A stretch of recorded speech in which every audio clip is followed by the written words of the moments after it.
kita akan belajar bersama-sama mengenai segala hal menyangkut scientific writing dalam dunia perjurnalan. Ya, saya memperkenalkan diri terlebih dahulu. Saya Sony Zalufu, dosen dari program Pasca Sarjana di STBI Semarang.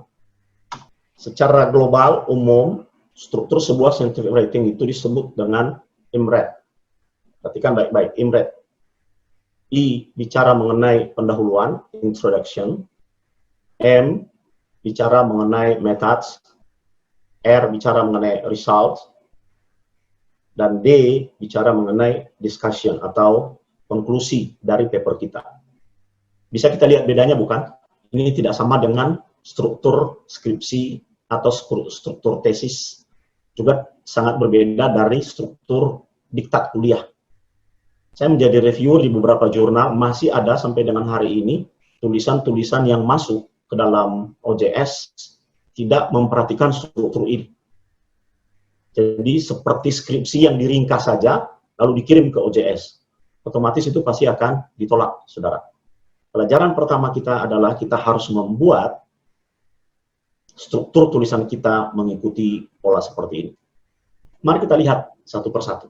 Yang pertama, Bapak Ibu, adalah bagian pendahuluan.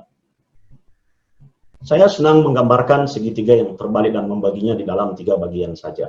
Ketika kita membuat bagian pendahuluan di dalam paper atau artikel kita, maka pertama, paragraf pertama, lebih bagus kita mengemukakan informasi umum mengenai topik atau pokok masalah yang sedang kita angkat di dalam paper tersebut.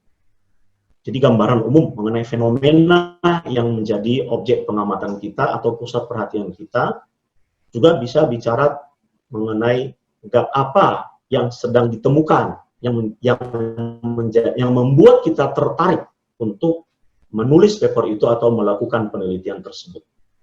Jadi mulai dari yang umum, baru nanti mengerucut ke bawah di poin yang kedua, kita memberikan penjelasan yang lebih spesifik, detail. Nah, di bagian yang kedua ini biasanya kita kaitkan konten penelitian kita dengan konten penelitian orang lain. Jadi kutipan kita adalah kutipan konten. Dan itu yang bicara, itu yang disebut dengan mengaitkannya dengan previous work.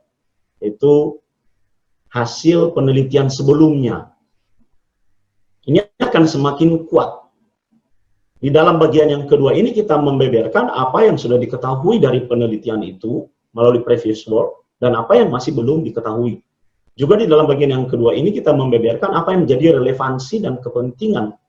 Bahkan kalau perlu, apa yang baru yang kita hadirkan.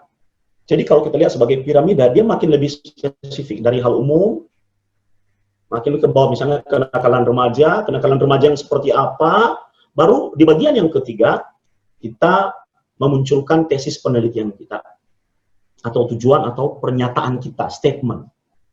Biasanya di bagian ini, bagian terakhir, saudara, itu memuat tentang tujuan atau hipotesis atau sesuatu yang ingin kita capai melalui paper kita. Makanya kalau Bapak Ibu melihat paper-paper yang terbit di jurnal internasional itu, pendahuluannya itu singkat. Di Indonesia kan senang kalau panjang-panjang. Yang kedua, bagian metode. Ini bicara mengenai apa yang kita lakukan, apa yang kita kerjakan, saudara. Jadi metode itu biasanya nggak usah panjang-panjang, nggak usah 5, 6, 10 paragraf.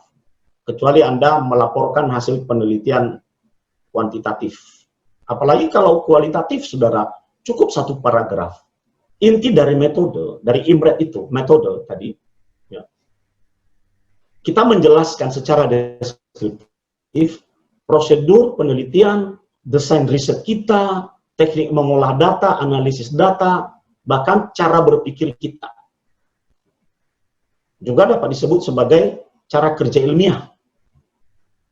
Jadi dengan orang membaca metode saudara, orang tahu apa yang ada dalam pikiranmu. Sehingga itu juga menjadi pembatas di mana kadang-kadang orang berpikir kan harusnya seperti ini.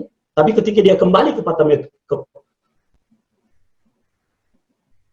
Tapi ketika dia kembali kepada metode yang sudah Anda buat, dia jadi paham, oh ini maksud penulis itu. Karena kadang-kadang misalnya reviewer bisa berjalan lebih jauh dari apa yang dipikirkan oleh penulis. Dia lupa merujuk pada metode. Artikel ini bertujuan untuk bla bla bla, dan diselesaikan atau ditulis dengan cara seperti apa, dengan apa.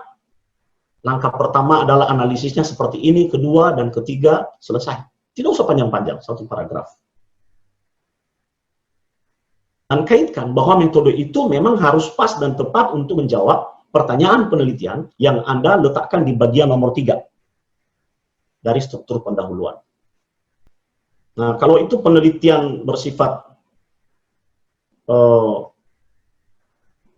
kuantitatif, maka Anda mengemukakan hasilnya, result. Mari kita langsung masuk pada bagian diskusi.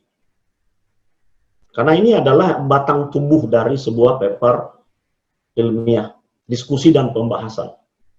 Sebuah diskusi itu pada dasarnya merupakan uraian sistematis dan berstruktur tentang topik penelitian kita dalam bentuk sub pokok bahasan. Jadi kita nanti yang membagi. Kalau perlu sub pokok bahasan ini sudah kita kaitkan dengan metode kita. Kita uraikan sistematis singkat di metode, baru kita bahas di dalam bagian diskusi. Nah, karena ini merupakan bagian diskusi, di sini lebih dalam ya, tentang temuan kita. Kontennya lebih dalam karena didukung dan kita meminta legitimasi teori.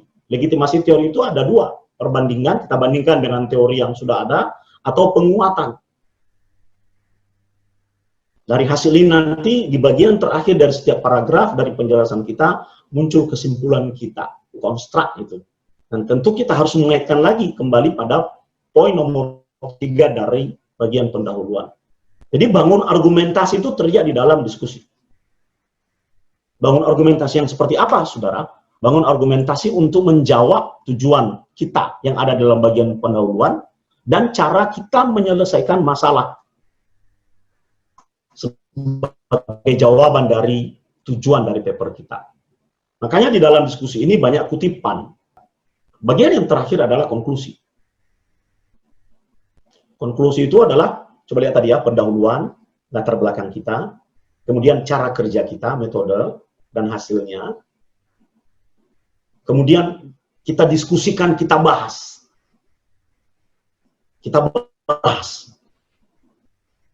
Nah, hasil dari pembahasan itu dengan mengacu pada tujuan yang ada di bagian pendahuluan, diperas menjadi sebuah saripati yang kita sebut sebagai konklusi atau kesimpulan.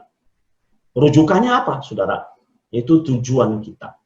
Apa yang menjadi kesimpulan kita dari temuan dan pembahasan yang dilakukan menurut cara kerja yang sudah kita telah jelaskan di dalam metode, kita paparkan di bagian konklusi. Nah, kadang-kadang konklusinya ada yang panjang sekali. Nah, saya pernah melihat itu ada sampai 10 paragraf. Buat apa? Cukup 1 paragraf, 2 paragraf sebagai simpulan hasil akhir.